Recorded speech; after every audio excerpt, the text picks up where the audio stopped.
I am Skylar Mitchell, 27, and I have spent most of my life being treated like a ghost at my own family's table.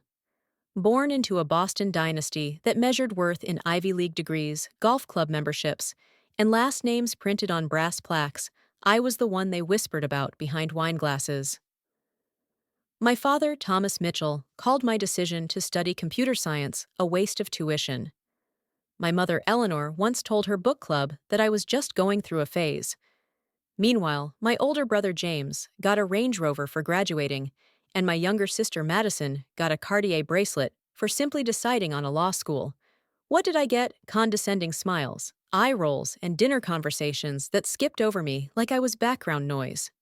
At every family function, I was the punchline, the oddball tech girl with quirky ideas and no social capital. They would laugh when I shared startup dreams, then quickly turn to James to discuss market trends, even though I had built 3 apps by then. I once heard my father tell a colleague at a dinner party, "Skylar has not quite found her footing yet, but we are hopeful." Hopeful I was building a future in silence, working 16-hour days while they mocked me from their leather chairs. What makes this even worse is that I was not just excluded, I was erased. At a charity gala, my parents hosted a slideshow played highlighting Mitchell family achievements. Madison's debate trophies, James's trading internship, even childhood vacation photos, nothing of me, not one image. That night, I stood in the back of the room with a glass of water in my hand, clapping like a stranger. And yet the real betrayal came when I discovered my father had shared one of my early startup proposals word for word as part of James's portfolio in a funding pitch. That was the moment the anger solidified into purpose. I stopped needing their validation. I started building in the shadows. If you have ever been the invisible one in your family, the one underestimated, dismissed, or copied without credit, then you already know the storm that brews when silence becomes strategy. After that night at the gala, something inside me locked into place. I stopped hoping for scraps of acknowledgement from a family that had made it painfully clear I was never going to be one of them. I started carrying my silence like armor and wore their dismissals like fuel. But the real shift happened a week later, when I accidentally walked past my father's study and heard him rehearsing James's pitch for a health tech investment round. I froze. Because the language, every single term, every concept, every unique pain point I had obsessed over for months was mine. The framework I had built for Neuralink down to the market segmentation had been lifted straight from my personal proposal deck. The one I had shown my father in a desperate moment of vulnerability, thinking maybe he would be proud. Instead, he passed it off to James and called it a collaborative family effort. That betrayal did not leave me in tears. It left me ice cold. I stopped speaking at family dinners. I quietly deleted my files from every shared drive. I even moved out without telling anyone.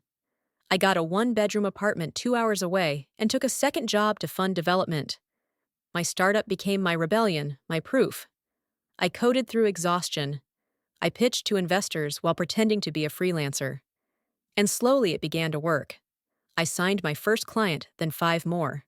Alicia, my closest friend from undergrad, joined as my COO. We reinvested every cent. No vacations, no splurges, just grit and focus. My mother called once to ask why I had missed Madison's brunch celebration.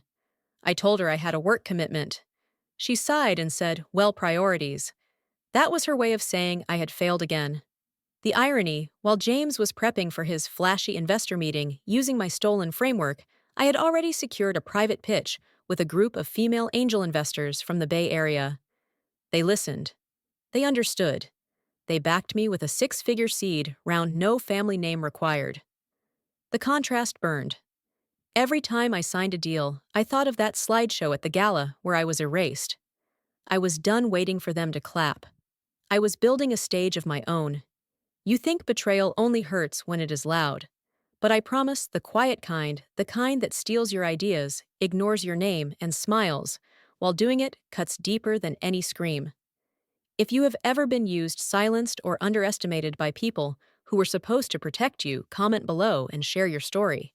Subscribe for more content that turns pain into power. We are building something stronger together. Every time I looked in the mirror during those months, I saw someone becoming unrecognizable in the best possible way. There were dark circles under my eyes, but my posture was stronger. My savings account was nearly empty, but my conviction had never been fuller. No one knew what I was doing, and that was exactly the way I wanted it. I had already learned what happened when you shared your light with people who only saw it as something to steal. So I kept my wins private, and my goals even more so. By day, I managed small freelance projects to pay rent and keep up appearances.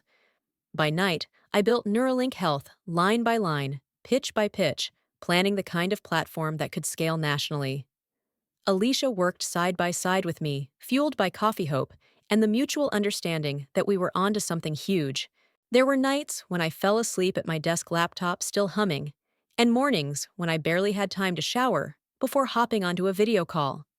And yet I felt more alive than I ever had under my family's judgmental roof. Every rejection from an investor only sharpened my delivery. Every minor glitch in the platform only taught me to iterate faster. We onboarded a small clinic in Ohio, then another in Arizona. When a hospital in Seattle agreed to pilot our software, Alicia and I cried in my cramped kitchen and toasted with sparkling water because we could not afford champagne. Meanwhile, my family still thought I was floundering. They assumed my silence meant failure. At James's birthday dinner, which I only attended to avoid further suspicion, my mother loudly suggested I apply for an assistant role at one of James's contacts just to get back on my feet.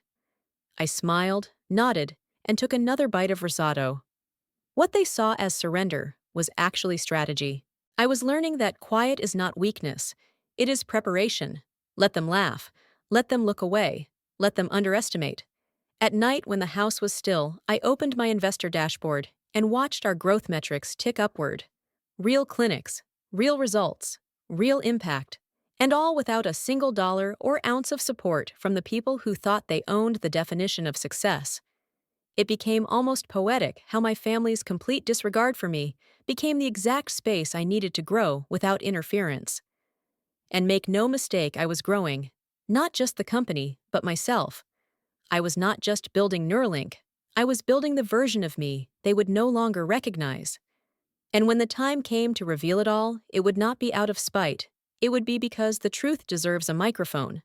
And I was finally ready to hold it. It was supposed to be just another Mitchell family dinner, elegant, over-catered, and emotionally exhausting. My father loved orchestrating these evenings, like a conductor leading a smug little orchestra, crystal glasses, perfect lighting, and conversations that always ended with praise for James or Madison. I only went because Alicia insisted it might be the last time I would ever have to smile through one of their performances. I wore a navy blue dress I bought secondhand, but tailored to fit like luxury, and I walked into that dining room as the version of myself they never saw coming. The evening started predictably. My mother complimented Madison's law internship and bragged about James's new strategic role at a fintech firm, never mentioning that it was built on a portfolio of plagiarized work. I sat in silence, letting the weight of their fake pride pass over me like a cloud I refused to stand under. The appetizers came, wine flowed, the air grew thick with expensive perfume and fragile egos. Then it happened. My father cleared his throat and tapped his glass with a knife, like this was a wedding toast and not a staged ambush.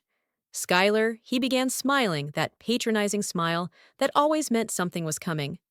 Your mother and I have decided it is time for a little tough love. I blinked. He continued, you are officially being removed from the family trust. We just do not see the point in continuing to fund uncertainty. I felt the room tilt slightly, as if reality had momentarily shifted under my feet. Everyone stared at me, waiting for a reaction. Madison looked smug. James smirked. My mother took a sip of wine, like she had just done something noble. I nodded slowly, swallowing the heat rising in my chest. Thank you, I said, my voice steady. Now I know exactly where I stand. What they did not know, what none of them could possibly imagine, was that I had just finalized the closing documents on a massive partnership deal earlier that day. Neuralink had officially been valued at $100 million by a private equity firm, and I had declined a buyout to retain full ownership. As they cut me off financially, I had just become wealthier than all of them combined. But I did not say that. Not yet. Instead, I smiled, picked up my wine glass, and raised it slowly. To being underestimated, I said, clinking glasses with Alicia, who was seated beside me in silent support. She knew what I knew. This was not the end. This was the spark. I left that dinner not broken, but sharper. They thought they had burned the bridge. They had no idea I was building my own. The drive home from that dinner was silent except for the hum of the tires on the wet asphalt. Alicia sat beside me, quiet but alert, watching my face like she was bracing for a breakdown that never came. I did not cry. I did not even flinch.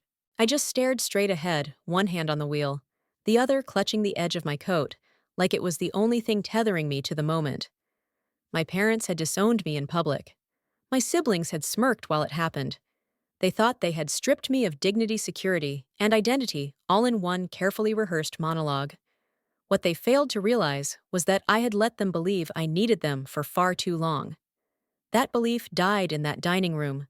We got back to my apartment, a tiny walk-up that still smelled faintly of paint and microwave popcorn. Alicia poured 2 glasses of whatever discount rosé we had in the fridge and raised her glass wordlessly. We clinked. We drank. Then my phone buzzed. Unknown caller, Bay Area area code. My heart skipped. I answered. It was Meredith Langston, managing partner at a venture capital firm that had been quietly watching Neuralink since our Seattle hospital integration. I had pitched to them weeks ago and assumed the silence meant rejection. Meredith's voice was calm but electric. Skylar, we have completed our evaluation and due diligence. Congratulations, Neuralink's valuation is officially $100 million. We would like to offer a follow-on investment and help position you for Series A. I could not speak. Alicia dropped her glass, and it shattered on the floor. My mind flooded with images. My father's smug toast, my mother's wine sip, James's smirk, Madison's practiced fake concern. And now this. Proof. Not just of my success, but of their blindness. They had cut me out thinking they were punishing me. But they had freed me. There would be no begging to be let back in. No awkward "I told you so." Just the quiet roar of truth settling into its rightful place. I thanked Meredith and promised to follow up. I hung up, sat down on the kitchen floor among the broken glass, and let the adrenaline settle. Alicia knelt beside me, eyes wide. "You did it," she whispered. I nodded. We did it. That night, I did not post about it. I did not call anyone in my family. I let them sleep in the illusion they had the final word. Because when the moment came to reveal everything, it would not be over a dinner table. It would be a reckoning no toast could ever silence. The next morning, I woke up to sunlight pouring through the slats of my blinds, slicing across my face like truth finally breaking in. For the first time in years, I felt fully awake. No fear, no hesitation, just clarity, the kind that settles in your bones after a long battle, not because you were spared, but because you survived. I stood in front of the mirror, brushed the sleep from my eyes, and looked at a woman my family would not recognize. And that was the point. The Skylar they discarded no longer existed. In her place stood someone forged in silence and sharpened by rejection. That day, I began preparing not just for growth, but for a reckoning. I met with Alicia and our lead developer, Kamari, and we reviewed the product roadmap, accelerated hiring timelines, and built a brand refresh strategy. We had real momentum now, and I wanted every feature polished, every client testimonial framed and ready, every metric bulletproof. Because I was not just building a company, I was about to turn my erasure into the most public spotlight they had ever seen. But I knew I had to be smart. Revenge without restraint is just chaos. I wanted elegance, precision. So I timed it. Quietly, I accepted a spot as the keynote speaker at an upcoming health innovation conference. It was a regional event, but it streamed nationally, and more importantly, my father's company was listed as a sponsor. James was scheduled to attend. It was almost too perfect. The plan unfolded with the calm of someone who had already lived through the worst. I ordered a new suit, sleek dark plum, nothing flashy. Alicia and I rehearsed my keynote address for hours, tightening each word like a thread in a silk cord, ready to snap at the perfect moment. I did not need to mention my family. I did not need to insult them. I would simply tell the truth loud enough this time for the whole room to hear. The week leading up to the event, I received a text from my mother. "Hope you're well. James mentioned your name was on some flyer, that was it. No apology, no curiosity, just the usual passive tone layered with suspicion." I replied, "Yes, I'm speaking, no emoji, no small talk." She never responded. Good. They would see me on that stage soon enough. Not as the quiet failure they had always whispered about, but as the founder of a $100 million company. A woman they chose to erase only to be reminded that some stories do not disappear, they rewrite themselves. And mine was about to be published live. The day of the conference arrived cloaked in crisp air and electric tension. As I stepped out of the rideshare in front of the Marriott ballroom, I felt the buzz of ambition around me. Attendees in tailored suits checked their badges and rushed inside with coffee in one hand and ambition in the other. Alicia squeezed my hand before we parted ways. "You ready?" she asked. I nodded once. More than ready. I was calm, not the kind of calm you fake when you are nervous, but the kind that comes from knowing the ground beneath you is finally yours. Backstage, I waited behind the curtain as the host introduced me with a summary that would have made my parents' jaws drop. Founder of Neuralink Health, named one of the year's most promising medtech disruptors, closing deals with major hospitals across 5 states. My name echoed through the room. I walked onto that stage with steady heels, a grounded breath, and the eyes of the audience locked on me. My father was sitting in the third row. James was beside him, tapping on his phone like this was beneath him. My mother had taken her seat late, clutching her handbag like a security blanket. They had come out of social obligation, assuming I would give a fluffy speech about resilience and quietly fade back into irrelevance. They did not expect what followed. I started soft. I spoke about how health equity had been a passion of mine since grad school. I described the gaps I saw firsthand when patients slipped through the cracks of fragmented systems. I talked about founding Neuralink in a studio apartment, with no funding, only a belief that innovation should serve people, not profits. And then I let the truth unfold one number at a time. I displayed our growth charts, our hospital integrations, our published impact data. A few heads in the audience tilted. A few jaws dropped. Then I said it. Last quarter, Neuralink closed our most significant valuation round at $100 million. I paused, letting the room register it. And we're just getting started. I did not look directly at my family, but I felt the shift. My father's posture stiffened. My mother blinked rapidly, her composure cracking. James was finally off his phone. That silence, they had used it against me for years. But now it belonged to me. I ended with a quote from Maya Angelou, something about rising anyway. The applause was immediate and thunderous. I stepped off the stage, pulse steady, vision clear. Alicia met me with tears in her eyes. "You just changed everything," she whispered. And I had. Not just in the eyes of the industry, but in the hearts of the people who had spent their lives underestimating me. They had to sit there still and small as the daughter and sister they erased stood center stage in her full power. And the best part, I had not even said their names. The aftermath of the conference hit like a storm surge, powerful, public, and impossible to ignore. Within 48 hours, I was fielding emails from 3 hospital networks, 2 university innovation labs, and a health tech podcast that had been trying to book me for months. LinkedIn exploded. The clip of my keynote went viral, especially the moment I announced our valuation. Headlines called me a rising star. Colleagues I had not heard from in years suddenly reappeared in my inbox, all singing the same chorus, "So proud of you." I always knew you would do something big. Remember me. What they really meant was, "How did we miss this?" And to that, I had no obligation to respond. But the messages that stung and strangely satisfied me the most came from my family. It started with a short text from my mother. "Saw the video. Very impressive. No punctuation, no warmth. Just a weak signal tossed into a storm she never saw coming. Then, James sent a LinkedIn connection request with no note attached. And finally, my father, always the one who spoke in confident platitudes, left a voicemail. Skylar, congratulations. Looks like you are really doing well. We should catch up sometime. Catch up as if we were old friends who simply lost touch, not a family that had cut me off like a dead limb over dinner and dessert. I did not respond. Not because I wanted to hurt them, but because I no longer needed to explain myself. Their silence had already spoken volumes. Now it was my turn to be silent, but in a way that was intentional, self-protective, and dignified. Instead, I focused on the things that mattered. I doubled our engineering team.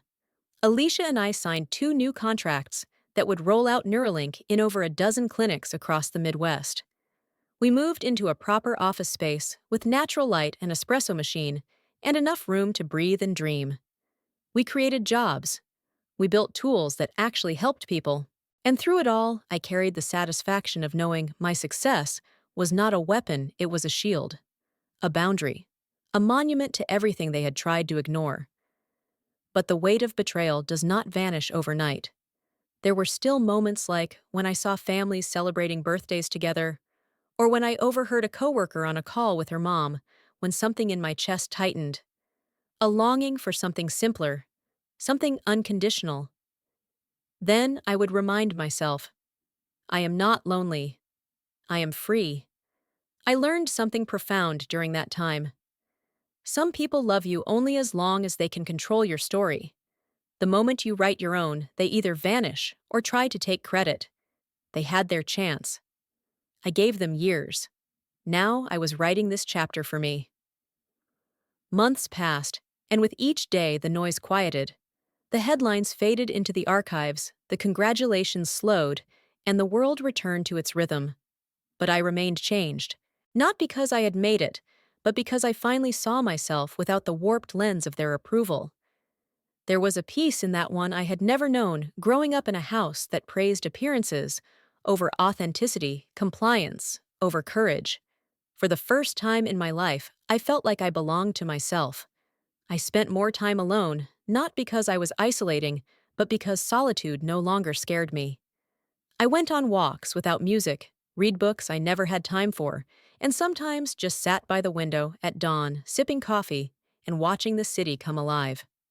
It was in those quiet moments that I realized the deepest revenge had already happened. I had built something they could neither take credit for nor tear down. My success was not just external, it had rooted itself inside me in the way I made decisions, protected my peace, and honored my instincts. One rainy afternoon, a thick envelope arrived at my office. Inside was a handwritten letter from my father. It was not quite an apology, but it danced around the edges of regret. He wrote about legacy, about how seeing me speak made him realize how much he had missed. He asked if we could have lunch. I stared at the letter for a long time before sliding it back into its envelope and locking it in my desk drawer. Maybe one day, but not yet. Forgiveness, I had learned, is not about letting someone off the hook. It is about letting yourself breathe again without them strangling your worth. My story did not end with a family reunion or a perfect reconciliation. It ended, at least for now, with boundaries healing and the fierce, undeniable truth that I never needed their spotlight to shine. The old Skylar would have begged for closure. This Skylar simply chose peace. Sometimes revenge is not fire and fury. Sometimes it is rising so far beyond their reach that they are left talking about you in rooms they can no longer enter. And if they ever do step inside again, it will be on your terms. My name is Skylar Mitchell.